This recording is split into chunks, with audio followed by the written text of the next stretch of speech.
సరే, మేఘాలయ హనీమూన్ జంట ఇన్సిడెంట్‌లో ఇంకో కొత్త ట్విస్ట్ అయితే చోటు చేసుకుంది. ఆ అమ్మాయి సోనం రఘువంశ్ ఎవరైతే ఉన్నారో నేనే నా భర్తను చంపేసాను, చంపిచ్చేసాను అని చెప్పేసి చెప్తుంది. మరి దీనికి గల కారణాలు ఏమని చెప్తుందంటే ఎందుకు చంపింది? ఏమన్నా స్పెసిఫిక్ రీజన్ ఏమన్నా ఉందా? దీనికి సంబంధించి ఆమె ఏం చెప్తుంది? అండ్ ఆమె బ్రదర్ కూడా ఇప్పుడు నా చెల్లిని ఉరి తీసేయండి, ఆమె చేసింది తప్పు అంటూ మీడియాతో కూడా మాట్లాడడం మనం చూసాము. అసలు ఎక్కడి వరకు వచ్చింది ఈ కేస్ ఇన్సిడెంట్? మరి దీంట్లో చోటు చేసుకున్న ట్విస్ట్‌లేంటి సార్? ఇదొక విచిత్రమైన కేసు అని చెప్పొచ్చు. అంటే ఏ సినిమా కూడా ఇంతకంటే తీసిపోదు. Thriller cinema. అసలు ఇలాంటి సినిమా కాన్సెప్ట్ ని ఎవరు ఊహించలేరు కూడా. నాకు తెలిసి ఎవరు కూడా రాయలేరు. ఒక్కోసారి truth is stranger than fiction అంటారు. అంటే వాస్తవం అనేది కల్పన కంటే కూడా విచిత్రంగా ఉంటుంది. ఊహించలేం మనం. ఫస్ట్ లో మనం దీని మీద ఆల్రెడీ నేను 2, 3 సార్లు చెప్పాను. ఫస్ట్ లో చెప్పినప్పుడు నేను కూడా పోలీసుల వెర్షన్ ఏం చెప్పాను అంటే వీళ్ళిద్దరూ హనీమూన్ జంట అక్కడ సోహరా అనే ఏరియా, చెరపుంజి ఏరియాకి వెళ్ళారు. అక్కడ మిస్ అయ్యారు. వాళ్ళు షిల్లాంగ్ లో ఒక యాక్టివా స్కూటర్ తీసుకున్నారు. ఆ స్కూటర్ కనబడింది. సో వాళ్ళిద్దరు మిస్ అయ్యారని చెప్పారు. అబ్బాయి బ్రదరు, అమ్మాయి బ్రదర్ కూడా ఫ్లైట్ వేసుకొని అక్కడికి వెళ్ళారు. 5 లక్షలు ప్రకటించారు ఆచూకీ తెలిస్తే. అక్కడ ప్రజల హెల్ప్ తీసుకొని వాళ్ళు వెతకడం మొదలు పెట్టారు. అప్పుడు పోలీసులు అనుకున్నది ఏమంటే, 1 కిడ్నాప్ అయి ఉండొచ్చు, 2 రాబరీ జరిగి ఉండొచ్చు, 3 అక్కడ లోకల్ దాబాలో కాఫీ విషయంలో ఏదో గొడవైంది అంటున్నారు. వాళ్ళేమన్నా ఈ అబ్బాయిని చంపేసి అమ్మాయిని ఎత్తుపోయి రేపు ఇలాంటివి ఏమన్నా లైంగికంగా యూజ్ చేసుకుంటుండొచ్చు, ఇలాంటివి అనుకున్నారు తప్ప ఎవరు కూడా ఈ అమ్మాయే అతన్ని చంపించుంటదని ఎవరు కూడా ఊహించిన పరిస్థితే లేదు అసలు. సో నిన్నటి వరకు కూడా కన్ఫ్యూజన్ గానే ఉంది. ఎందుకంటే ఆ అమ్మాయి చంపాల్సిన అవసరం ఏంటి? ఎవరైనా కూడా అమ్మాయిలకి ఇష్టం లేకపోతే పెళ్లి చేసుకోరు. కానీ ప్లాన్డ్ గా పెళ్లి చేసుకొని, ప్లాన్డ్ గా హనీమూన్ కి తీసుకెళ్లి, ప్లాన్డ్ గా కిరాయి హంతకులను పెట్టి అక్కడ చంపించాల్సిన అవసరం అమ్మాయికి ఏముంది అనేది అనుకున్నారు. సో ఇప్పుడు తర్వాత పోలీసులు అక్కడ ఈస్ట్ కాశీ పోలీస్ స్టేషన్ అంటారు, ఆ ఈస్ట్ కాశీ హిల్స్ అంటారు, ఆ హిల్ ఏరియా పోలీసులే దీన్ని చూశారు. ఇదేంటంటే ఇప్పుడు 3 రాష్ట్రాల సమస్యగా మారిపోయింది. మేఘాలయ, మధ్యప్రదేశ్, ఉత్తరప్రదేశ్. ఎందుకంటే ఈ అమ్మాయి అబ్బాయిది సోనం అండ్ అబ్బాయి పేరు రాజా రఘువంశీ, సోనం రఘువంశీ. వీళ్ళిద్దరు కూడా ఇండోర్కి సంబంధించిన వాళ్ళు మధ్యప్రదేశ్. సో వీళ్ళు చనిపోయింది, ఆ అబ్బాయి చనిపోయింది ఇక్కడ మేఘాలయ చిరపుంజి అనేది మేఘాలయలో ఉంటుంది, మేఘాలయలో. అయితే ఆ అమ్మాయి ఎక్కడ దొరికింది? గాజీపూర్లో, అది ఉత్తరప్రదేశ్లో ఉంటుంది. అందువల్ల 3 రాష్ట్రాల పోలీసులు దీంట్లో ఇన్వాల్వ్ అయ్యారు. ఇప్పుడు కొత్తగా ఆ అమ్మాయి మామూలుగా నేను ఒకసారి ఊరికి జరిగింది చాలా బ్రీఫ్గా చెప్తాను. ఇదేంటంటే వీళ్ళకిద్దరికి 11వ తేదీ పెళ్ళయింది. మే 11వ తేదీ పెళ్ళయింది. మే 20వ తేదీ వీళ్ళు హనీమూన్కి వెళ్ళారు. సో ఈ అమ్మాయి టికెట్లు బుక్ చేసింది, ఈ అమ్మాయి హనీమూన్కి ప్లాన్ చేసింది. ఈ అమ్మాయి అతన్ని నగలు అవన్నీ కూడా బాగా వేసుకుని రమ్మనింది. డైమండ్ ఉంగరం, చైను, తర్వాత ఇవన్నీ వేసుకొని రమ్మనింది. సో ఈ అబ్బాయి వేసుకొని వెళ్ళాడు. ఈ అమ్మాయి ఫ్లైట్ టికెట్లు కూడా బుక్ చేసింది. సో మొత్తం ప్లానింగ్ అంతా ఈ అమ్మాయి చేసింది. వాళ్ళు ఏమనుకున్నారంటే ఈ అమ్మాయి యాక్టివ్గా ఉంది, ఇష్టపడుతుంది, అందరితో బాగా మాట్లాడుతుంది, ముఖ్యంగా వాళ్ళ అత్తతో చాలా ప్రేమగా మాట్లాడింది. వాళ్ళ అత్త ఉమా రఘువంశీ, ఆమెతో చాలా హాయిగా మాట్లాడుతుంది. అయితే పెళ్లికి ముందు భర్తతో అంత మాట్లాడేది కాదు. దానికి కారణం అమ్మాయి బిజీ అని ఒక కారణం చెప్పారు. రెండోది వాళ్ళ నాన్న ఇలాంటివి అలో చేయడని చెప్పారు. వీళ్ళు అది నిజమే అని నమ్మారు. సో ఆ పెళ్లి తర్వాత కూడా ఈ అమ్మాయి అతనితో శారీరకంగా కలవలేదని కూడా ఇప్పుడు బయటకు వస్తున్నాయి. అదంతా కూడా ఈ అమ్మాయి బిడింగ్ గా ఉంది, సంప్రదాయ దీంట్లో పెరిగిందని వాళ్ళు సర్ది చెప్పుకున్నారు. అందుకని హనీమూన్కి వెళ్తే వీళ్ళిద్దరూ మధ్య సాన్నిహిత్యం ఏర్పడుతుంది, బాగుంటుందని ఇంట్లో వాళ్ళు కూడా ప్రోత్సహించారు. అలాగే వెళ్ళారు. వెళ్ళిన తర్వాత ఇందాక చెప్పినట్టుగా 23వ తేదీ వరకు వాళ్ళు టచ్ లో ఉన్నారు. ఈ అమ్మాయి వాళ్ళ అత్తగారితో ఫోన్లలో మాట్లాడుతుంది, ఫోటోలకు పంపిస్తుంది. సో హ్యాపీగా ఉన్నామని చెప్తుంది, చిన్న చిన్న సంఘటనలు వివరిస్తుంది. 23 తర్వాత స్విచ్ ఆఫ్ వచ్చింది, ఫోన్ పనిచేయలేదు. అమ్మాయిల బ్రదర్, ఈ అబ్బాయి బ్రదర్ ఫ్లైట్ లో అక్కడికి వెళ్ళారు. అక్కడ పోలీసులు కంప్లైంట్ ఇచ్చారు, ఒక 5 లక్షలు ప్రకటించారు. స్థానిక గ్రామ రక్షణ దళాలు ఉంటాయి, అక్కడ అడవుల్లో గ్రామాలు ఉంటాయి కాబట్టి ఆ రక్షక దళాలతో వాళ్ళు సెర్చ్ చేయడం మొదలుపెట్టారు. ఆ తర్వాత ఏమైందంటే జూన్ 2వ తేదీ ఈ అబ్బాయి బాడీ ఒక పెద్ద లోయలో దొరికింది. అతని గాయాలు ఉన్నాయి. దాంతో ఆ అబ్బాయిని ఎవరు చంపేసి ఈ అమ్మాయిని ఎత్తుకుపోయి ఉంటారు అనేది పోలీసులు అనుకున్నారు. ఆ, దాంతో మళ్ళీ వెతకడం మొదలుపెట్టారు. ఈ ఎతుకుతున్నప్పుడు అక్కడికి ఒక గైడ్ పోలీసులకి ఒక ఇన్ఫర్మేషన్ ఇచ్చాడు. అదేంటంటే అక్కడ ఒక 3000 మెట్లు ఉన్నాయి, హైట్ లో ఉంది కొండ. మెట్లు ఎక్కుతున్నారు వీళ్ళు. అప్పుడు నేను వీళ్ళిద్దరే కాకుండా ఇంకొక 3 వ్యక్తులు కూడా వీళ్ళతో ఉన్నారు. 5 మందిని నేను చూశాను అని 5 మంది ఎలా ఉన్నారో వర్ణించారు. సో వీళ్ళు కొత్త యాంగిల్ దొరికింది వీళ్ళకి. ఆ ముగ్గురు ఎవరు, వాళ్ళే చంపుండొచ్చు అని చెప్పి ఆ ముగ్గురు గురించి సీసీటీవీలు అవి చూశారు. ఆ ముగ్గురు కూడా వీళ్ళు దిగిన అక్కడ గెస్ట్ హౌస్ లోనే దిగినట్టుగా సీసీటీవీ ఫుటేజ్ లో ఉన్నాయి. అక్కడ వాళ్ళ సంతకాలు అవన్నీ ఉన్నాయి. దాంతో వాళ్ళని ఆ ముగ్గురిని పట్టుకోగలిగారు. ముగ్గురు కూడా ఇండోర్ కి సంబంధించిన వాళ్ళు. ఈ రఘువంశీ, ఈ సోనం రఘువంశీ ఫ్యామిలీకి సంబంధించిన వాళ్ళు. ఆ ముగ్గురిని పోలీసులు, మేఘాలయ పోలీసులు విచారిస్తే ముగ్గురు ఏం చెప్పారంటే అతన్ని చంపమని, వీళ్ళ భర్తని చంపమని ఈ అమ్మాయే మాకు కిరాయి ఇచ్చింది, 20 లక్షల వరకు ఇచ్చింది.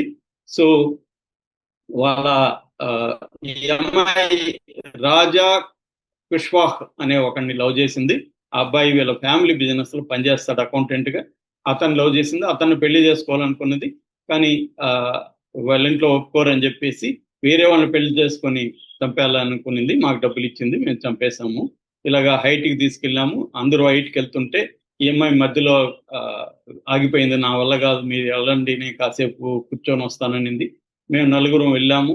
వెళ్ళినాక కూడా మేము కూడా అలసిపోయినాం. అతను చంపే శక్తి మాకు లేదు.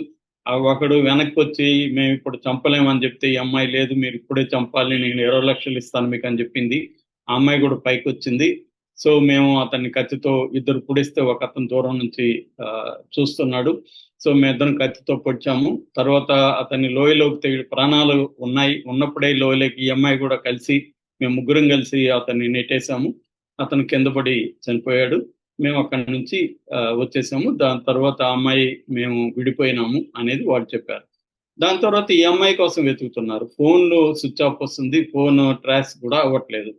సో ఫైనల్ గా ఏమైందంటే అర్ధరాత్రి దాటిన తర్వాత 3 గంటల ప్రాంతంలో ఈ అమ్మాయి గాజియాపూర్ లో కాశీ డాబా అనే ఒక డాబా దగ్గరికి వెళ్ళింది.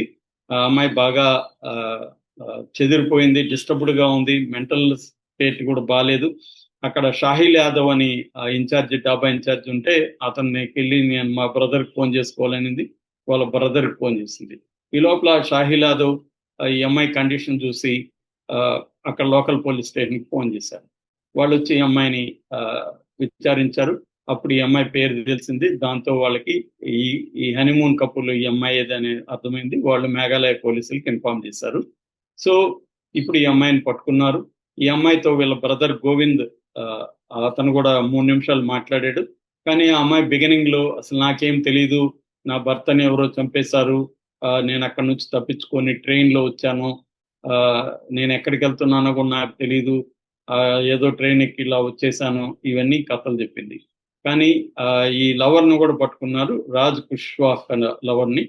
వాడు కూడా నేను దీది అని పిలుస్తాను ఆ అమ్మాయిని అన్నాడు. వీళ్ళ ఇంట్లో వాళ్ళు కూడా, ఈ అమ్మాయి ఇంట్లో దేవ్ సింగ్ అనుకుంటా వాళ్ళ నాన్న, ఈ దేవ్ సింగ్ కూడా వీళ్ళ నాన్న, ఈ అమ్మాయి నాన్న కూడా మా అమ్మాయికి ఏం తెలియదు, ఆ అబ్బాయి అసలు మా అమ్మాయిని దీది అని పిలుస్తాడు, మా అమ్మాయి రాఖీ కూడా కడుతుంది, ఇదేమీ లేదు అని ఫస్ట్ వీళ్ళు చెప్పారు. అయితే ఆ అమ్మాయి ఇప్పుడు కన్ఫెషన్ స్టేట్మెంట్ ఇచ్చిందని చెప్తున్నారు. అమ్మాయి నేనే చంపించాను అని చెప్పింది. ఆ తర్వాత గోవింద్ అనే ఈ అబ్బాయి కూడా వాళ్ళ ఇంటికి వెళ్ళి, ఎవరు ఈ అమ్మాయి వాళ్ళ హస్బెండ్ ఇంటికి, రాజా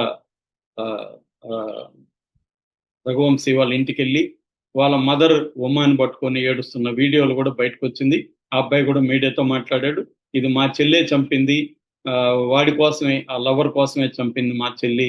ఆ అమ్మాయిని ఉరి తీయాలి, నేను అమ్మాయిని ఉరి తీయించే వరకు నేను నిద్రపోను. ఎందుకంటే ఒక ఫ్యామిలీకి కొడుకు లేకుండా తల్లిదండ్రులు ఎంత బాధపడుతున్నారు, వాళ్ళ చెల్లెలు ఎంత ఏడుస్తుంది, ఒక బంగారు భవిష్యత్తుని నాశనం చేసింది నా చెల్లెలు, అతి క్రూయల్ గా బిహేవ్ చేసింది. అతన్ని పెళ్ళే చేసుకోకుండా ఉండొచ్చు కదా, మా ఇంట్లో చెప్పుండొచ్చు, లేదా వీళ్ళ లవర్తో పారిపోయి ఉండొచ్చు, పెళ్ళైనా కన్నా హస్బెండ్ తో చెప్పుండొచ్చు. అప్పుడైనా హస్బెండ్ సరే నేను మాట్లాడతానని చెప్పి నిలబడి మాట్లాడి విడాకులు ఇచ్చి పెళ్లి చేసి ఉండేవాడు. సో ఇదంతా లేకుండా అతి క్రూయల్ గా ఈ అమ్మాయి ఒక అబ్బాయిని చంపించడం, నేను సహించలేనని అతను ఎంతో దుఃఖంతో ఏడుస్తూ మీడియాతో మాట్లాడాడు. ఇప్పుడు పోలీసులు ఈ అమ్మాయి కన్ఫెషన్ ని బయటకు పెట్టారు. ఆ అమ్మాయి ఏం చెప్తుందంటే, ఆ అమ్మాయి వెర్షన్ ఏంటంటే, నేను ఆ అబ్బాయిని ప్రేమించాను. ఈ రాజా కుష్వాహ్ అనే అబ్బాయిని. అయితే ఆ అబ్బాయి మా కులం వాడు కాదు. పైగా పనిచేస్తాడు మా అకౌంటెంట్‌గా. మా నాన్నకి హార్ట్ జబ్బుంది. మా నాన్నకి గాని చెప్తే ఆయన ఒప్పుకోడు. పైగా ఆయనకి హార్ట్ ఇష్యూ ఉంది. మా అమ్మకి ఇండైరెక్ట్‌గా చెప్తే మా అమ్మ మన ఇంట్లో అవన్నీ జరగవని చెప్పింది. సో, అప్పుడు నేనేం చేయాలనేది నాకు అర్థం కాలేదు. అప్పుడు నాకొక ఐడియా వచ్చింది. అదేంటంటే ఎవరినో ఒకరిని పెళ్లి చేసుకొని వీళ్ళు చూసిన వాళ్ళని పెళ్లి చేసుకొని ఆయన్ని చంపేస్తే నేను విధవగా మారిపోతాను. అప్పుడు ఇంకెవడు నన్ను పెళ్లి చేసుకోడు. చచ్చినట్టు మా ఇంట్లో వాళ్ళు నిన్ను పెళ్లి చేసుకోవడానికి ఒప్పుకుంటారు అని నేను నా లవర్‌కి చెప్పాను. నా లవర్‌కి కూడా ఈ స్కీమ్ నచ్చింది. దాంతో అలాగే కానీ అన్నాడు. దాంతో నేను వాడిని పెళ్లి చేసుకున్నాను. పెళ్లి చేసుకున్నాక కూడా ఎప్పటికప్పుడు నా లవర్‌తో మాట్లాడుతూనున్నాను. నేను శారీరకంగా నా మొగుడు పక్కన పడుకోవట్లేదు అనేది కూడా చెప్పాను. ఏదో ఒక మాయ చేస్తా వచ్చాను. అయితే ఎక్కువ కాలం చేయడం కష్టంగా ఉంది. ఎందుకంటే వాళ్ళ ఇంట్లో వాళ్ళు అడుగుతున్నారు. "నీకిష్టం లేదా? ఎందుకు చేసుకున్నావు?" ఇవన్నీ అడుగుతారు కాబట్టి, ఏదో ఒక డ్రామా చేద్దాం అని చెప్పి డ్రామా చేసుకుంటూ వచ్చాను. బట్ ఎక్కువ టైం లేదు కాబట్టి హనీమూన్ ప్లాన్ చేశాను. హస్బెండ్ ఏమో ఇప్పుడే హనీమూన్‌కి ఎందుకన్నాడు. కానీ ఏదో ప్రెజర్ చేసి చేశాను. దాని తర్వాత లొకేషన్ ఎప్పటికప్పుడు నేను నా ప్లానింగ్ అంతా కూడా ముందే మా లవర్‌కి చెప్పాను. వాడు ఒక ముగ్గురిని మాట్లాడాడు. ఇద్దరు ఇండోరు, ఒకరు ఉత్తరప్రదేశ్. ఈ ముగ్గురికి మేము డబ్బులిచ్చాము. వాళ్ళు మొదట చంపడానికి ఒప్పుకోలేదు. అయితే మేము డబ్బులు ఆశ చూపించినాక ఒప్పుకున్నారు. ఫస్ట్ 4,00,000 ఆశ చూపించాము. దాంతో వాళ్ళు ఒప్పుకున్నారు. ఇది ప్లాను. అది గాకుండా అక్కడికి తీసుకెళ్ళిపోతే అక్కడెక్కడో లోయలో పడేస్తే శవం గూడా కనపడదు. ఎవరో మమ్మల్ని కొట్టి నగలు లాక్కొని చంపేశారు అనే ఒక నెరేటివ్ చెప్పొచ్చు. ఆమె ఏర్పరుచుకున్న కిరాయి రౌడీలు మొదట్లో ఒప్పుకోలేదు. సో, అయితే 4,00,000 చూపిచ్చారు. దాని తర్వాత ఆ అమ్మాయి ఏం ప్లాన్ చెప్పిందంటే, నేను ఇప్పటివరకు నా హస్బెండ్‌తో శారీరకంగా కలవలేదు. దానికి అతన్ని ఆపడానికి ఒక కారణం చెప్పాను. అదేందంటే కామాఖ్య టెంపుల్‌ని దర్శించుకున్న తర్వాతే మనం శోభనం జరుపుకోవాలని నేను మొక్కుకున్నాను. అందుకని ముందు మనం గౌహతికెళ్ళి కామాఖ్య టెంపుల్‌ని దర్శించుకొని అమ్మవారిని దర్శించుకొని దాని తర్వాత మనం శోభనం చేసుకుందామని నమ్మిస్తాను. సో, కామాఖ్య టెంపుల్ అయినాక నేను ఆహ్, ఆహ్, చిరపుంజి సోహ్రా అనే ప్లేస్‌కి తీసుకెళ్తాను. అక్కడ మీరు అక్కడికొచ్చేయండి మీరు అని వాళ్ళకి చెప్పింది. వాళ్ళకి 4,00,000 డబ్బులిచ్చింది. కన్విన్స్ చేసింది. సో, ఈ అమ్మాయి భర్తకి ఏం చెప్పిందంటే, "ఇట్లా నాకు మొక్కుంది. అందుకనే నేను నీతో కలవలేకపోతున్నాను. అమ్మవారిని దర్శించుకున్నాక మనం హ్యాపీగా చేద్దాము" అని చెప్పింది. దాంతో అతను కూడా కన్విన్స్ అయ్యాడు. ఎందుకంటే వీళ్ళది ట్రెడిషనల్ ఫ్యామిలీ అని అప్పటికే కలరింగ్ ఇచ్చింది కాబట్టి నమ్మారు. వాళ్ళ ఇంట్లో వాళ్ళు కూడా ఓకే అనుకున్నారు. సో, అదే బెస్ట్ అనుకోని త్వరగా హనీమూన్‌కి ఒప్పుకున్నారు. సో, ఆ అబ్బాయి ఆహ్, 7 అడుగులు 7 ఏళ్ళు నీతోనే ఉంటానని కూడా ప్రమాణం చేశారు. దాన్ని కూడా ఈ అమ్మాయి స్టేటస్‌లో పెట్టిందనేది కూడా ఆ అబ్బాయి వాళ్ళ అమ్మ చెప్తుంది. మొత్తానికి వీళ్ళని అలా తీసుకెళ్ళి నేను ఇందాక చెప్పినట్టుగా పైనుంచి వాళ్ళని ఈ అమ్మాయి తోసి చంపేసింది. తర్వాత ఇందాక చెప్పిన స్టోరీ ప్రకారం అమ్మాయి వెళ్లి సరెండర్ అయిపోదాం అనుకునింది. కానీ ఈ టూరిస్ట్ గైడ్ ఆహ్, వల్ల మొత్తం ప్లాన్ చెడిపోయింది. టూరిస్ట్ గైడ్ గాని లేకపోతే ఈ అమ్మాయి అనుకున్నది కరెక్ట్‌గా నమ్మేసి ఉండేవాళ్ళేమో చెప్పలేం.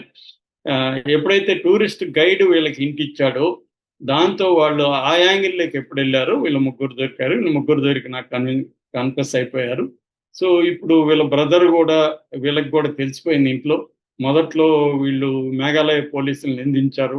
సీబీఐ కావాలన్నారు. కానీ ఇప్పుడు ఆ అమ్మాయే కన్ఫెస్ అయిపోయింది. ఆ కన్ఫెషన్ వీడియో గూడా వాళ్ళు పోలీసులు వీళ్ళకి చూపించారు. వీళ్ళ అమ్మ, నాన్నకి. సో, వీళ్ళిప్పుడు షాక్ అయ్యారు. తన కూతురు ఇంత దుర్మార్గురాలా, ఒక రాక్షసిని మనం పెంచామా?